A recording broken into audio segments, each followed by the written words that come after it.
Muy buenas, bienvenidos al banquillo, gracias por estar con nosotros. Les saludamos desde los estudios de TSI, revisamos la situación económica de nuestro país, la visión que tienen los empresarios de Tegucigalpa de cómo se está manejando la nación en las últimas horas. Hay mucho que hablar de temas financieros y de la economía nacional. Desde luego la política no va a faltar en este diálogo de hoy. Nos acompaña el señor vicepresidente de la Cámara de Comercio e Industrias de Tegucigalpa, don Daniel Fortín, que por cierto corre para la presidencia de los empresarios de Tegucigalpa. Buenas noches, gusto saludarlo. Buenas noches, Chendo. Un gusto estar aquí en su programa, un programa muy gustado, un excelente programa que día a día los hondureños vemos y disfrutamos cada noche. ¿Cómo está el país? ¿Cómo lo siente el sector privado de la capital de la República y con la visión de la nación de estos primeros días de la nueva administración? Bueno, nosotros, después de las elecciones del 28 de noviembre, estábamos muy contentos por haber tenido unas elecciones en paz, unas elecciones sin ningún problema. El pueblo le dio un mandato y le dio el triunfo a una alianza.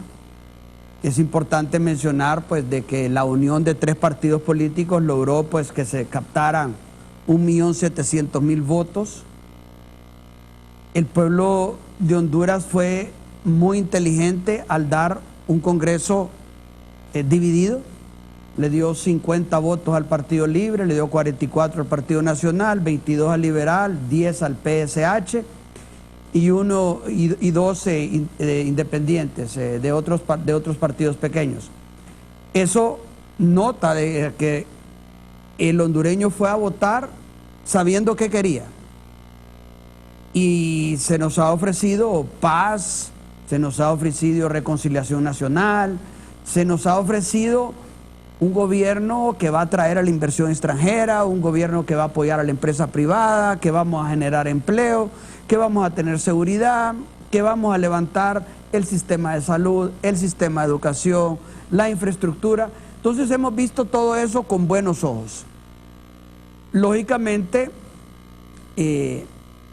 ya la presidente Xiomara Castro de Zelaya anunció un gabinete, vemos ese gabinete con buenos ojos, gente honorable, gente hasta cierto punto bastante capacitada para poder ejercer esos ministerios, y todo va bien hasta el momento pues entonces que tenemos este problema con el Congreso Nacional que todavía hoy no se ha resuelto y que ayer pensábamos que había salido humo blanco, como dicen, y que nos tiene en una encrucijada, en una situación que causa cierta intranquilidad y que hace que los ojos del mundo para invertir en Honduras volteen a ver para otros lados. Y que nosotros, los empresarios, empecemos a pensar a ver realmente qué vamos a tener. Eso es una situación que debe terminar lo más pronto posible.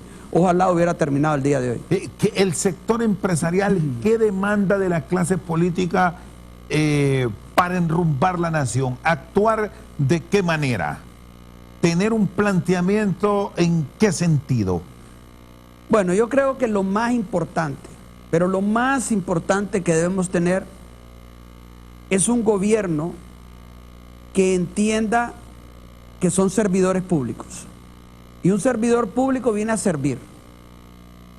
Que entienda de que todas las leyes y que todos los cambios y que todo lo que se pretende hacer para mejorar Honduras tiene que pasar por la ruta de el diálogo, el entendimiento y el consenso entre las partes.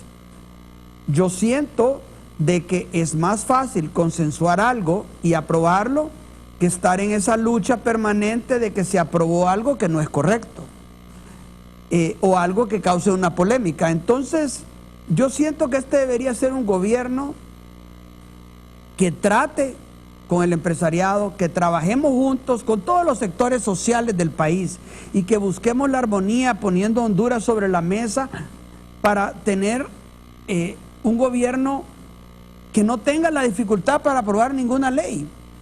Pero no podemos tener un gobierno en que vivamos en zozobra de que no sabemos qué se va a aprobar y qué no se va a aprobar, y que nos estamos dando cuenta en el momento que la ley se está metiendo al Congreso o se esté haciendo el decreto ejecutivo, el decreto ministerial, y que se apruebe y que todo a matacaballos. No debemos de hacer eso, no debemos. Yo le pido al gobierno que no caigamos en ese error, que no caigamos en el error de estar en esa situación, de estar creando polémicas todo el tiempo. ¿Qué discusiones le generan dudas? Por lo menos en lo que se ha observado del 25 a hoy, 8, estamos hablando que apenas son 13 días. Bueno, es que todo, como le mencioné al principio, después de las elecciones del 28 de noviembre, todo fue maravilloso hasta el 21 de enero, que tuvimos el problema en el Congreso Nacional. Y luego el 23 seguimos con el problema en el Congreso Nacional. Y luego vino la toma de posesión el 27. Obviamente, si lo vemos desde el punto de vista correcto, deberíamos de ver que son poderes independientes. El poder legislativo es uno, el poder judicial es otro y el poder ejecutivo es otro. Entonces, tenemos que ver de que del 27 para acá, en cuanto al poder ejecutivo, no tenemos ningún problema. Tomó posesión la presidenta Zelaya y había nombrado su gabinete y han empezado a trabajar con todo el ánimo del mundo y ahí vamos. El problema es en el poder legislativo, donde todavía hoy no tenemos una solución clara y una solución política y una solución legal, que eso es lo que más me preocupa a mí, más lo legal que lo político. Bueno, y de hecho hoy se ha desarrollado esa sesión en medio de controversia. El Partido Nacional con sus diputados que hoy llegaron pidiendo renuncias, que todo se legalice. Del otro lado, los diputados de Libre ya reconociendo al ingeniero Luis Redondo, pero reclamando al mismo tiempo renuncias para enmarcarlo dentro de la legitimidad y, por supuesto, la legalidad. Es esa misma visión que comparte el sector privado de buscar armonía a nivel de la Cámara. Chendo, a mi entender, no soy abogado constitucionalista, pero yo entiendo que el 21 de enero, bien, mal, regular, como se haya hecho, se eligió una junta directiva provisional.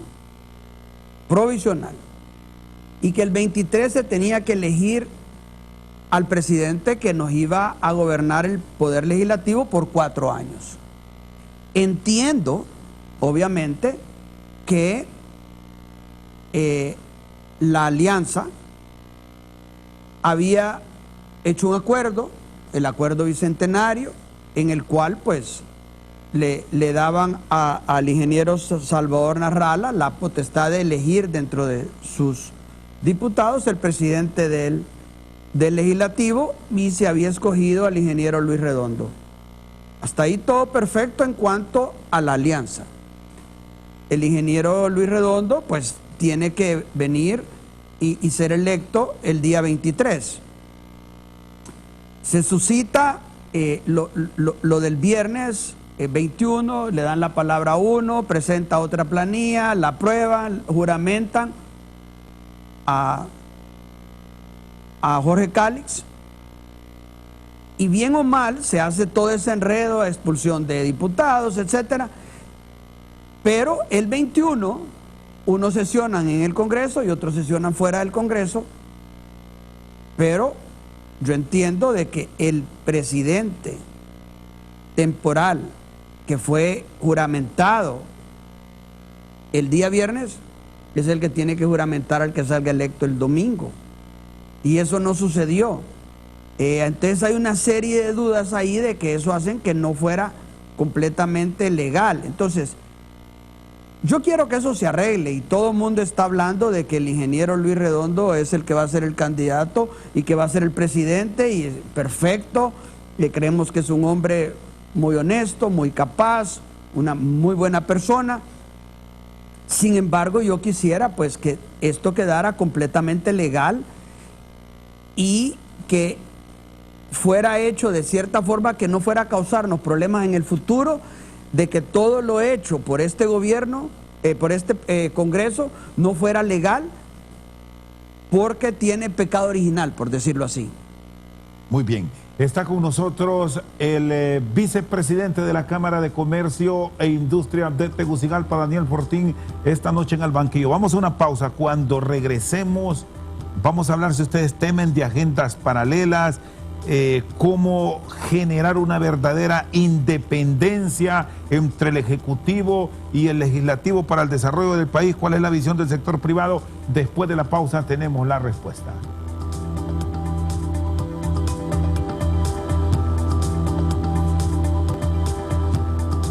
Seguimos esta noche al banquillo. Está con nosotros don Daniel Fortín, vicepresidente de la Cámara de Comercio e Industrias de Tegucigalpa. ¿Temen agendas paralelas o qué esperan entre lo que va a desarrollar como parte del gobierno el Ejecutivo y lo que va a discutir el Legislativo con la participación de los 128 diputados? Usted me hizo una pregunta antes de la pausa, donde me estaba hablando de la independencia de poderes. Yo creo en la independencia de poderes y creo que son pesos y contrapesos y que debe existir una independencia y que hay 3 poderes del Estado y que unos no se subordinan a los otros y que todo hace que toda esta maquinaria funcione. Lo que yo le decía al principio es que todo el engranaje, o sea, el Ejecutivo, el Poder Judicial, el Congreso Nacional, el sector social, los trabajadores, la empresa privada, la sociedad civil, todos debemos de trabajar unidos para sacar a Honduras adelante. O sea, solo unidos podemos sacar a Honduras adelante. Y eso es lo que yo pediría, de que trabajemos con una agenda de todos conocidos. Siempre he dicho desde hace muchos meses, lo estoy diciendo, de que debemos tener un programa de gobierno a corto, mediano y largo plazo, un programa de Honduras, como el que hicimos nosotros en el COEP del ENAE, donde haya un plan mínimo para el desarrollo de Honduras a corto, mediano y largo plazo, y que eso se cumpla, se vaya cumpliendo. Pero que tengamos una agenda de todos conocidos, el por qué estamos haciendo las cosas, y no que se haga unilateralmente en uno u otro poder. Es como nosotros los empresarios no podemos venir y decir, bueno, Honduras ahora se va a manejar así porque nosotros decimos que lo vamos a hacer así. O los trabajadores, o el legislativo, o el ejecutivo, o la corte, o la sociedad civil. Somos un país donde sentimos nosotros que vivimos en una sociedad donde no hay unos que son más importantes que otros, todos valemos lo mismo. Entonces, eso es lo que tenemos que hacer, velar. ¿Temen agendas ocultas, Daniel? La verdad es que no deberíamos tener agendas ocultas, todo debería de ser transparente. Si los ofrecimientos de campaña que a nosotros nos hicieron de que van a gobernar buscando de que este gobierno va a ser un gobierno de unidad, de cambio, de anticorrupción, de trabajar por el bien de Honduras, ¿por qué va a tener agendas ocultas? O sea, eso es lo que nosotros queremos, todos queremos eso, todos queremos cero corrupción. ¿Qué visión tienen de las decisiones que se han tomado? Tema económico, que más allá de enfrentar lo de la pandemia a nivel sanitario, la apertura de la educación pública, tenemos una economía fracturada, quebrada. ¿Cómo se deberá manejar? Quiero arrancar con las decisiones ya tomadas. Reducción en el precio de los combustibles en un promedio de 10 lempiras, subsidio para el abonado de la ANE cuyo consumo está por debajo de los 150 kilovatios. ¿Cómo lo registran? Bueno, en primer lugar, para mí, Honduras, ya que el presupuesto general de la República se basa en que la mayoría de los ingresos provienen de los impuestos, para que el gobierno tenga más dinero, debe generar más impuestos. ¿Y cómo se generan más impuestos? Haciendo que las empresas produzcan más. Y aquí es donde también vemos nosotros, hablando del tema de la Cámara de Comercio e Industria de Tegucigalpa, que estamos buscando pues la presidencia este mes en la Asamblea. Nosotros tenemos miles de afiliados que son micros y pequeños y medianos empresarios. Entonces tenemos que fomentar más el emprendedurismo, tenemos que crear más empresas, porque creando más empresas hacemos que la gente tenga más trabajo, que se generen más impuestos y que todos tengamos una mejor vida. Porque sí, los subsidios pueden ser buenos, pero alguien paga el subsidio. O sea, el que no se le cobre a uno lo va a pagar otro. La rebaja de los 10 lempiras es bueno, pero en otro lado se va. O sea, la economía se autorregula siempre. Entonces, si usted quiere desarrollar este país, tiene que generar más empleo, tiene que generar más empresarios. No hay otra forma. Todo el mundo, las grandes potencias, no estoy hablando de las grandes potencias que tienen 200 años de ser grandes potencias, estoy hablando de las grandes potencias de 15, 20 años atrás. O sea, estas potencias se generan y se desarrollan solo con empleo. Punto. Apoyando a la empresa privada y generando empleo. Y generando que la gente crea sus propias empresas. Solo es la única manera de salir adelante en un país que lo único que tiene es empresarios, que ese es su recurso humano, que ese es su recurso natural. El recurso natural más importante que tiene Honduras es su gente. Aquí no tenemos ni gas, ni petróleo, ni nada que nos pueda hacer ricos a todos de la noche a la mañana. Aquí lo único que tenemos es voluntad para trabajar. ¿Y sienten que se les puede generar en un corto plazo? El gobierno viene arrancando esa armonía que demanda el sector inversionista para fortalecer a la pequeña y mediana empresa, que puede ser fundamental para comenzar una recuperación económica del país. Bueno, nosotros, como le mencioné, después del 28 de noviembre tuvimos 3 reuniones con los asignados por el Poder Ejecutivo que había ganado las elecciones, para platicar, para ver, pues ese era el equipo de transición, ¿verdad? Donde estaba pues Héctor Zelaya y Hugo Noé Pino, Rebeca Santos, Pedro Barquero, todas excelentes personas, para Marcio Sierra, para ver los temas de que íbamos a ver cómo iba a ser esa transición entre el gobierno anterior y este nuevo gobierno. Tuvimos reuniones con ellos donde se plantearon algunas cosas y todo resultó que estamos en la misma sintonía. Hasta ahorita nosotros hemos tenido reuniones, tuvimos una reunión con el ministro Pedro Barquero el viernes pasado, una excelente reunión. O sea, Pedro pues ha sido parte de las cámaras, o sea, él fue presidente de la Cámara de Comercio e Industrias de Cortés, una persona que comparte los mismos ideales que tenemos todos nosotros de sacar a Honduras adelante, de la cero corrupción, de la seguridad jurídica. O sea, tenemos los mismos principios y eso hablamos el viernes pasado y creo yo que eso va muy bien. Creemos nosotros que lo que está haciendo el nuevo ministro de Salud, lo que está haciendo, pues imagínese usted el ministro de Educación que empieza con huelgas, lo cual que la educación tiene 2 años de estar inactiva realmente, en forma virtual en algunos lados, inexistente en otros. Tenemos que desarrollar la educación galopante, entonces tiene que haber algo que se una con la empresa privada para poder sacar la educación adelante y meter dentro del plan de estudios el emprendedurismo, las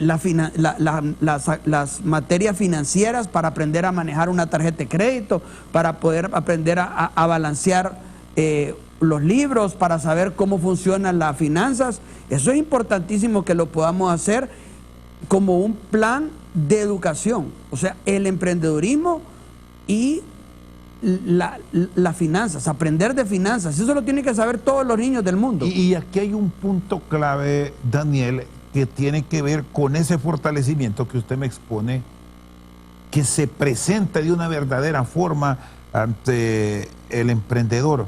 Financiamiento, porque quizás el talento lo tienen sus capacidades, pero le falta el recurso para arrancar con esos procesos. ¿Cómo esperan orientarse? Usted corre por la presidencia de la Cámara de Comercio e Industrias de Tegucigalpa. ¿Cómo encontrar esos recursos para no dejar escapar ese talento? Bueno, nosotros tenemos programas dentro de la Cámara de Comercio que apoyan el emprendedurismo.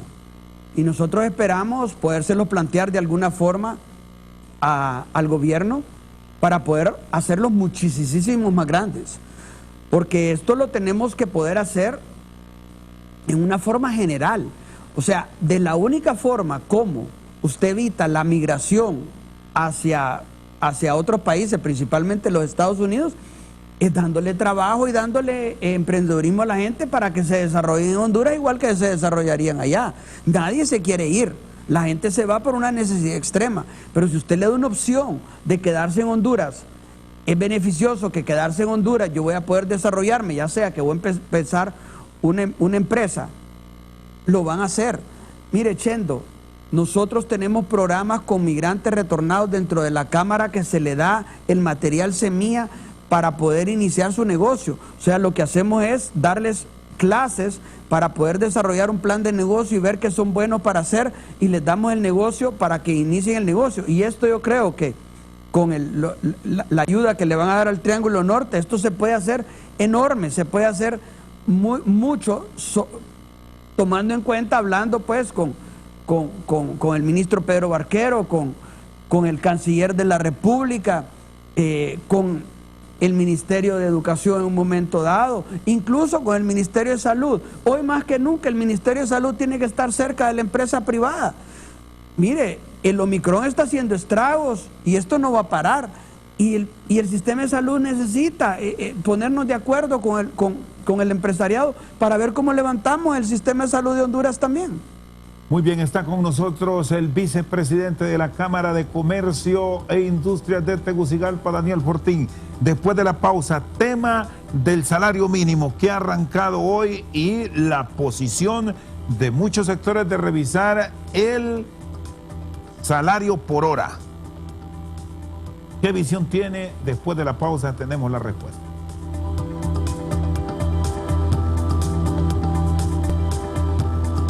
Seguimos al banquillo, está con nosotros el empresario Daniel Fortín. ¿Cómo ven lo del salario mínimo? ¿Va a ser una decisión que le tocará a la nueva administración? ¿Esperan resolverlo a corto plazo, Daniel? Bueno, hoy fue la primera reunión sobre el salario mínimo. Yo espero que lleguen a un acuerdo, que se llegue a un acuerdo y que se resuelva, y que no tenga que estar todos los años pasando al Poder Ejecutivo para que el Poder Ejecutivo lo defina. Creo que es algo que los trabajadores y los empresarios nos debemos de poner de acuerdo fácilmente. A mi juicio, siempre lo he dicho, debería ser una fórmula matemática justa, correcta, adecuada, y que simplemente a finales de diciembre se hace la fórmula y a partir de enero empieza el nuevo salario mínimo sin ningún problema. ¿Acuerdos plurianuales?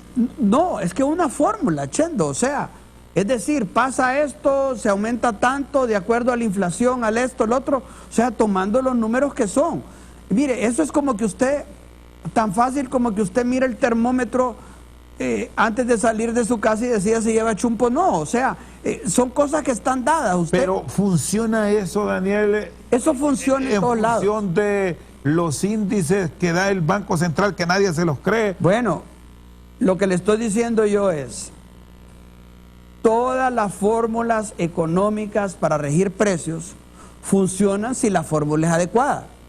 Entonces, si consensuamos una fórmula, y deberíamos de empezar a consensuarla ahorita, vaya, que se consense de abril a noviembre. 7 meses consensuando la fórmula para que a partir de diciembre esa fórmula sea automática. En muchos lados así es. Yo no veo por qué en Honduras es tan difícil ponerse de acuerdo. Ese debería de ser. O sea, ¿qué índice vamos a tomar? ¿Qué vamos a hacer? O sea, mire, Chendo, cuando usted analiza, cuando usted es una persona que analiza lo que está pasando y lo que va a pasar en un lado, solo toma las decisiones de acuerdo a lo que usted vio. Por otro lado, tenemos entendido de que también sin consulta, sin entender, sin ponernos de acuerdo, lo que yo siempre he peleado es por qué la otra parte no se sienta con esta parte, con el empresariado y con los trabajadores, y ponemos a decir, bueno, ¿qué es lo que ustedes quieren? ¿Qué es lo que nosotros queremos? ¿Qué es lo que Honduras necesita? Y en base a eso tomar una decisión correcta.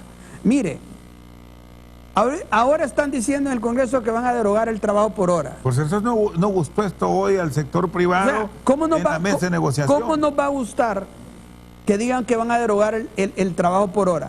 Mire, si la gente se pone a analizar qué es el trabajo por hora, el trabajo por hora es simple y sencillamente una fórmula para que aquel joven recién graduado pueda tener dinero para lo que él desee, sin dejar de estudiar. Porque yo he conocido muchísima gente que no pudo estudiar en la universidad porque no tenía cómo mantenerse, ¿ok? Y tuvo que buscar un trabajo. Y al buscar un trabajo recién graduado, un trabajo con salario mínimo. Y si no estudia en la universidad, queda pegado con salario mínimo para el resto de la vida. Lo único que lo hace a uno ir subiendo en las escalas de sueldo es la educación universitaria, la maestría, el doctorado y la experiencia que va adquiriendo y lo que le va dando hacia esa empresa con que está trabajando o emprender su propio negocio. Pero si esa persona, mientras estudia, no puede estudiar por hora, es nefasto. O sea, todos los países desarrollados del mundo tienen empleo por hora. Chendo, usted estudió y trabajó al mismo tiempo. Yo estudié y trabajé al mismo tiempo. O sea, no nos daba para no poder, para estudiar sin trabajar. Hablando de fórmula, esta es una fórmula que como sector privado consideran deberá mantenerse. Deberá mantenerse, o sea, en primer lugar, vaya, si queremos le podemos poner ciertas restricciones, pero el trabajo por hora lo único que hace es empobrecer al que quiere salir adelante con un empleo por hora para poder seguir estudiando después de que terminó su bachillerato o lo que haya terminado. O sea, se necesita el empleo por hora. El hecho de que haya gente que quiera derogar el empleo por hora, se están llevando de encuentro a miles de jóvenes que desean poder trabajar, aunque sea unas 4 horas diarias, para poder asistir a la universidad. Eso lo van a llevar sobre el peso, porque lo único que se está logrando es hacer más pobre al pobre. Y eso ustedes ya lo han planteado con la clase obrera organizada, porque hemos escuchado planteamientos de ellos de que la remuneración es muy baja, que se pagan miserias, solo le traslado lo que hemos escuchado de algunos dirigentes. Bueno, o sea, analicemos cuánto se paga, pues. Yo tengo entendido, los números que yo manejo, es que se hace la prorrata de lo que usted gana por hora de acuerdo al salario mínimo y le suma el aguinaldo y el 14avo y las prestaciones y todo y lo paga por hora. O sea, yo no creo que sea un sueldo pírrico, como dicen, de lo que se analiza. No creo yo tampoco de que las empresas se aprovechen al 100%, se aprovechen del empleo por hora. Hay empresas que necesitan más concentración en ciertas horas de gente. Entonces es correcto tener de 6 de la mañana a 9 de la mañana más gente en la empresa que de 9 a 11 y pico. Entonces pueden tener horarios mixtos. Si eso, como le digo yo, es demanda y oferta. Si no hubieran estos empleos por hora, las empresas entonces tendrían que tener menos personal. Entonces hay que ponerse a analizar. Y lo que yo le digo es, el que no lo entienda, que se siente y deje que se lo expliquen, pero con la mente abierta. Y si yo estoy equivocado, yo le pido a cualquier dirigente que me llame y que me explique, que me diga, mira, Daniel, estás equivocado por esto y esto y esto y esto, porque no es cierto lo que vos estás diciendo. ¿Qué revisión como sector privado sí consideran oportuna para optimizar recursos, mano de obra y tener una aceptación plena de este servicio que presta la clase trabajadora, Daniel? Bueno, mire, en primer lugar, nosotros necesitamos mejorar la capacidad educativa de toda la gente que va a las empresas. En primer lugar, por ejemplo, el INFOP. El INFOP necesita cambiar 180 grados. O sea, nosotros como Cámara de Comercio e Industria de Tegucigalpa hemos trabajado muy de cerca con el INFOP y trabajamos perfectamente bien y muy bien y hacemos mucho junto con el INFOP, pero el INFOP necesita potencializarse. Yo espero pues que con el nuevo director del INFOP, un tremendo abogado, podamos nosotros alcanzar mejores bríos en el INFOP. El INFOP es clave para mejorar la mano de obra de Honduras y capacitar a toda la gente para que gane más plata. O sea, al igual que las universidades, al igual que todos los centros que pudiéramos hacer técnicos. O sea, aquí hay que ver la vocación de las personas. Pero vuelvo y digo, el empleo por hora, el empleo viene a dar más empleo y que la gente pueda continuar estudiando. Esa es la parte. Y por eso le digo, yo quisiera pues que me explicaran, pero de verdad, de una forma correcta, con números y medidas. No funciona por esto, esto y esto y esto, porque eso es lo importante. Nosotros creemos en el diálogo, creemos en el entendimiento, y yo no sé de todo. Y de lo que no sé yo pregunto y me informo y que me cuenten y que me expliquen y que otro sea el que haga lo que tenga que hacer, porque yo no sé la respuesta de todo. Al Ejecutivo le van a pedir como sector privado organizado que se mantenga este programa. Claro, definitivamente el Poder Ejecutivo tiene que mantener estos programas y queremos ir más allá. O sea, queremos desarrollar más el emprendedurismo. Desarrollando el emprendedurismo. Nosotros tenemos unos programas en la Cámara espectaculares para desarrollar el emprendedurismo. Y eso lo quisiéramos replicar en todas las cámaras de comercio del país, a través de Fedecámaras y a través del gobierno para poderlo hacer masivamente y generar ese emprendedurismo. Mire, hay mucha gente que tiene la madera de negociante, tiene la madera de poder salir adelante, pero necesita un empujoncito. Necesita algo que le den para que pueda iniciar su negocio. Y eso es lo que nosotros queremos que se le pueda dar a todas las personas, para que todas las personas tengan la oportunidad de poder emprender. Porque aquí, mire, Chendo, aquí entramos a un tema que le voy a mencionar yo. Aquí se ha creado durante muchos años un odio hacia el empresario. Y eso, a mi juicio, es totalmente incorrecto. Porque aquí pareciera que si usted es empresario es malo, si usted es trabajador es bueno, y que el empresario es su enemigo y que el trabajador es su enemigo. Eso no es así. Nosotros, por ejemplo, en nuestra empresa nos llevamos súper bien con los colaboradores y los colaboradores con nosotros. Tratamos de ser una familia. Y le quiero decir algo. ¿Por qué va a ser malo el emprendedor? ¿Por qué va a ser malo el empresario que tiene dentro de una colonia una pulpería, un taller de mecánica, un taller de talabartería, una carpintería, etcétera, etcétera? Esos también son empresarios. Entonces, ¿esos son malos? ¿O solo el grandotote aquí es malo? Entonces, ¿cuáles son los empresarios que son malos? No, si todos los empresarios son buenos, habrán uno que otro que sea malo, que era lo que hablábamos que se ha tildado en el gobierno anterior, que tildaban que el empresario es malo y malo y malo y malo. Bueno, también pueden haber funcionarios públicos que sean malos, y eso no quiere decir que todos los funcionarios públicos sean malos. Entonces, no generalicemos. El empresariado es bueno, el funcionario público es bueno, los trabajadores son buenos, todos somos buenos. Y eso es lo que tenemos que buscar, porque juntos, todos los buenos, una mejor Honduras. Muy bien, está con nosotros Daniel Fortín, vicepresidente de los empresarios de Tegucigalpa. Una pausa, ya regresamos.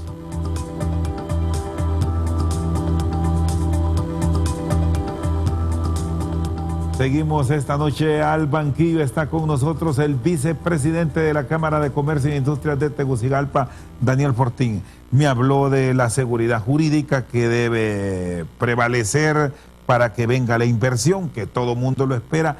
Pero hay otro elemento que ahora mismo el sector empresarial y en general la sociedad lo está reclamando con mucha insistencia: la seguridad ciudadana, porque hay mucha extorsión, hay muchos empresarios que dudan en algún momento con sus emprendimientos porque parte de su trabajo termina en delincuentes.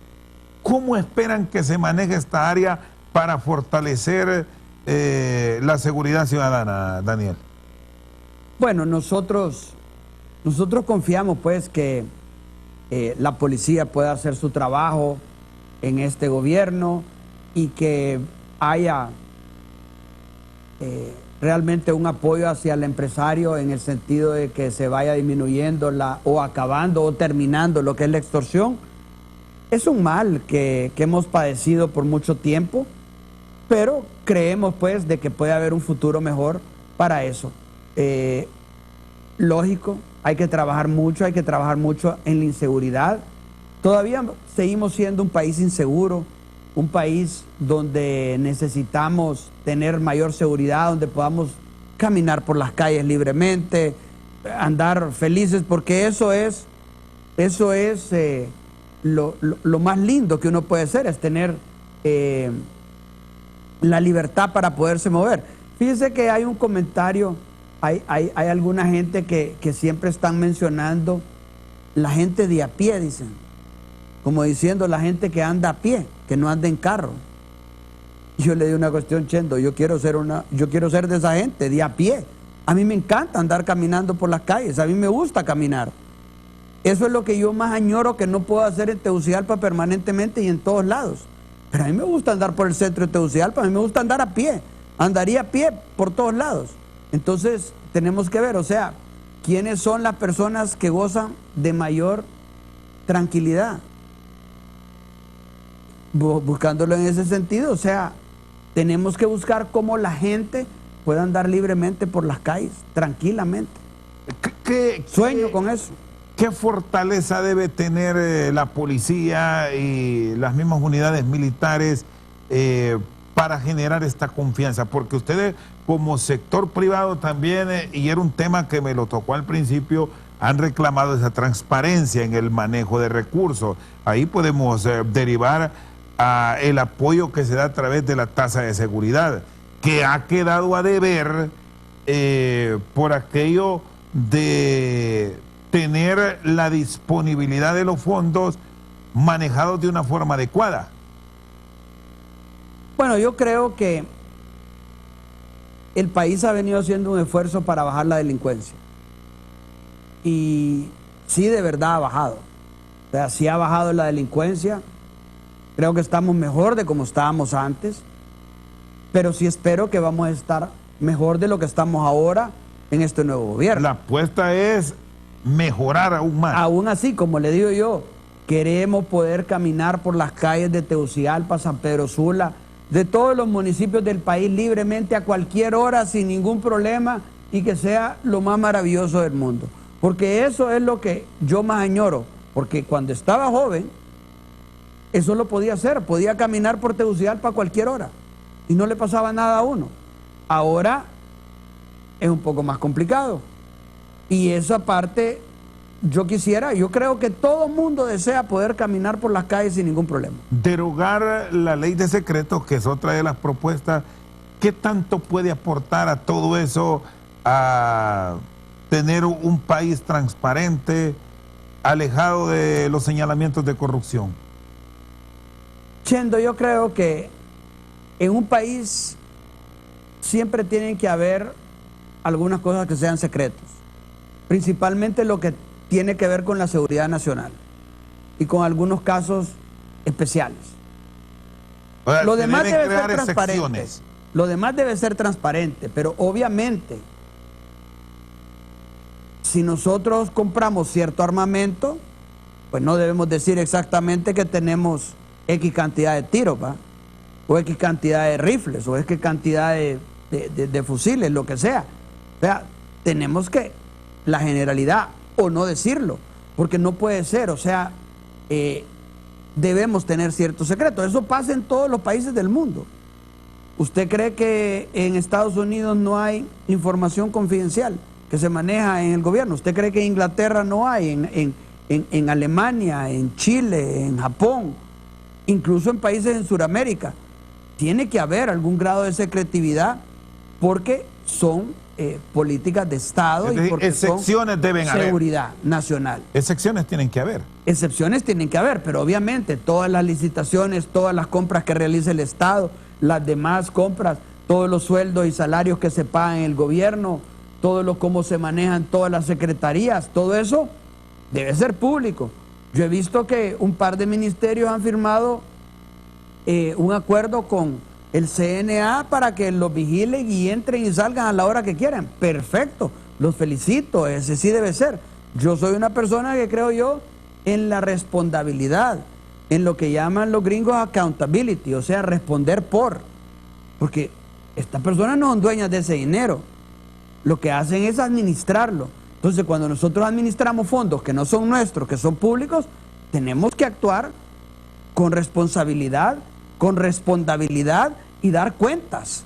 Y eso es lo más importante. ¿Cómo debe trabajar desde la óptica empresarial el país para ir limpiando el rostro de nación frente a todo lo que se ha venido en los últimos tiempos? Lo último, y que tiene una implicación seria, un expresidente desvisado y con el riesgo de enfrentar cargos por parte del Departamento de Justicia de los Estados Unidos. Bueno, yo creo que si en este gobierno, que se ha hablado mucho de combatir la corrupción, y creemos que todas las personas nombradas en el gabinete son honestos, trabajadores, honrados,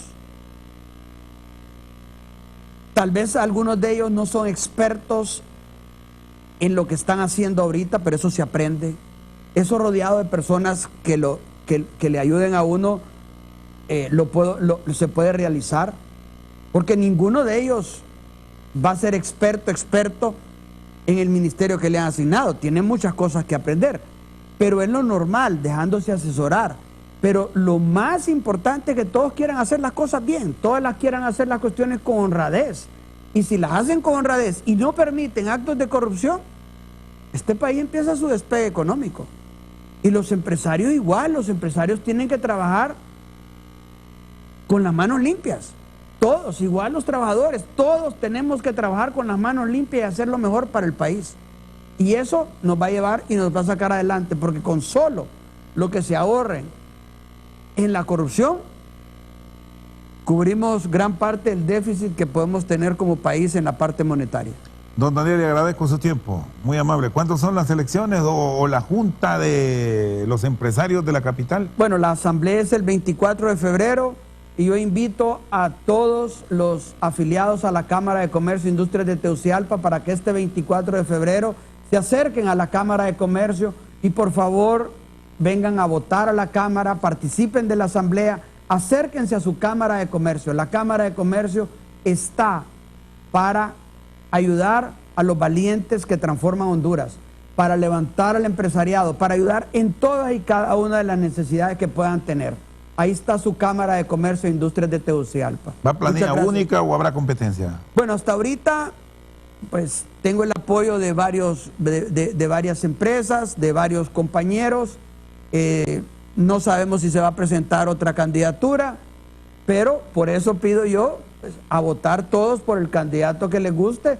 Obviamente, pues si creen que yo pueda realizar un buen trabajo, que espero poderlo hacer, pues los espero el 24 de febrero en su Cámara de Comercio e Industrias de Tegucigalpa. Gracias. Don Daniel Fortín ha estado con nosotros al banquillo por su sintonía esta noche. Muchas gracias.